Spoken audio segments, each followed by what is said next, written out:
বলবো এই সামনে যারা আছেন এই বিজেপি বলে এই করে তারা কিছু না কিছু করে দেবেন, কিন্তু আপনাদের আমি রিকোয়েস্ট করছি, আমি যা বলবো সেটা তার মানে এই নয় যে আমরা রাজনৈতিক ছাপ দিতে চাই সেই আন্দোলন, ওটাই নয়। আমাদের সবকিছু খুব ক্লিয়ার।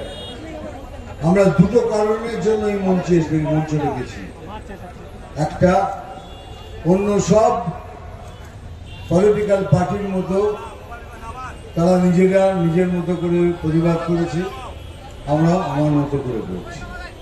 আর সেকেন্ড, আমরা এখানে বসেছি একটাই কারণে, চোখ খুলে বসে আছি, জানি এই সরকার যেভাবেই হোক ওদের এই আন্দোলনকে ভণ্ড করে দেওয়ার চেষ্টা করবে।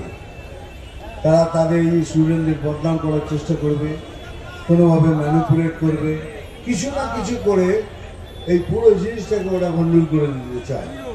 সেই জন্য আমরা দু চোখ খুলে বসে আছি। আর যখন সেটা হবে তখন অ্যাকচুয়ালি বিজেপির অ্যাকচুয়াল রূপ দেখতে পাবেন। এখন যারা আমরা বসে আছি তখন আমাদের অ্যাকচুয়াল রূপ দেখতে পাবেন, আমরা মাঠে নামবো। এবারে আমি একটা কথা বলছি, খুব ভালো করে শুনবেন। আমি খুব কম কথা বলি রাজনৈতিক, কিন্তু এবার আমি বলছি, কেন এটা এনাফ ইজ এনাফ। আমি বলছি কে আবার নবান্ন অভিযান হবে।